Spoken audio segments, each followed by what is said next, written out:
Snow, and this is Gas and Go.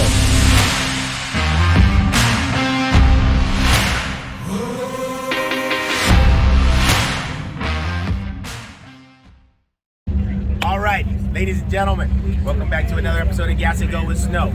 All right, we are out here in sunny Southern California, San Clemente. Now, if you look around, there are tons of cars out here and some really nice ones, but one caught my eye.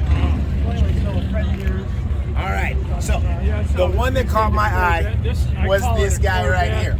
Initially, you look at this car and you think it's a 57 Nomad, but I met Conrad. Conrad, thanks for taking the time. I'm sorry, Cornell, thanks for taking the time to show me this. But so I thought it was a Nomad. What is it? It's a 57 Pontiac Safari. They made 1,293 of them during the year. Yeah. And I think Nomads are about 60, something like that. So there's almost 5 times as many Nomads as you see these. There's not that many around. Most of them got raped for Nomad parts. Yeah. So okay. Very few parts. If you find one, you have to use the 2 or 3 parts to find out. So, okay, how long have you had this car? About 2012. Okay, so 2012. All right, so let's look down the lines here, and if you look at this is a testament to the work that's in this car. It's almost impossible to line these guys up all the way down the car. But if you look at this one, not only is the chrome brand new, right? You'll see everything spaced and the alignment is perfect. So one of the hardest parts, okay, is that the old clips were rusted out. Okay. And we tried different universal clips and stuff like that. We had to basically fabricate new clips that would hold this tight. Yeah. Well, now because the old cars, they would go through a hole and then you'd have the clip. So when you put the chrome on, you could move it. Yeah. And so this is pretty tight. Okay. All right. Well, I'll tell you what. How about you go around to that side? Let's sit in here and let's check this out. All right. And then if you can get a shot of Cornell here. Nope, we're good. All right. So now let's look at the dash.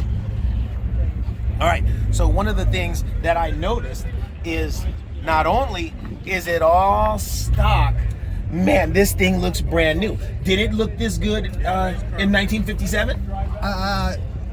Well, when I got it, in 2012, it was pretty good. It was pretty good. It had been in a few car magazines, but in the late 70s and early 80s. Okay. But it needed a restoration. It hadn't been restored, Right. So, well, the detail and the quality of the work is phenomenal. And a lot of the 50s and 60s cars you'll see, they have these trim and they get pitted and and they just don't look at this. Everything looks brand new. It looks perfect. Yeah. And then right down to, I see you still have the power steering on the wheels. Right. This is a great build. Now, that leads us to one more thing.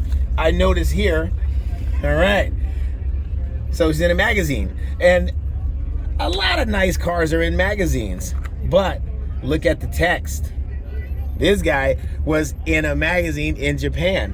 And one of the things I noticed, my buddy Kazu, who's a photographer in Japan, filmed my car and to the photo shoot of my car when we were in Japan. Well, he did this guy too. So big shout out to my boys in Japan. So, all right. So she's world famous. Yeah.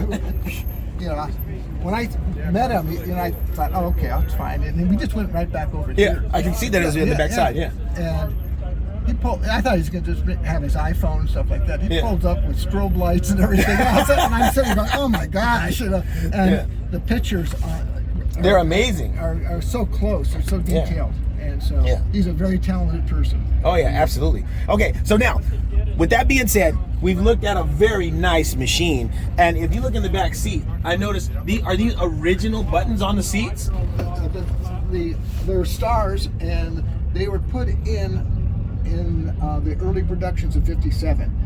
They stopped midway because women were complaining getting their hair hot on the back of them. So if you have stars on your seats, it's an early production. It's kind of an extra little bonus. Yeah. And all right.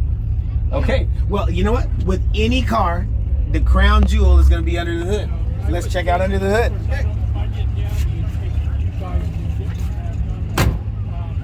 Wow, that door closes perfectly. All right. Mustang 2 type, but it's made by height, and there's a bar on there. I think that you could probably go around that. Oh, this is amazing right here. Now, a couple of things I noticed right off the bat. You still have a generator. You chose not to go with an alternator. Yeah. So why, this looks almost original, like stock. Why did you choose to go that route? I just try to keep it as original. And Tom Young,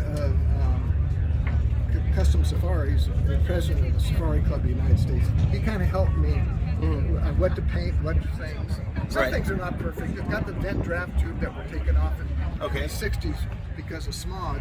So I try to do it as all. So the vent draft tube is this guy right here. Yeah. And now what does that do for the motor?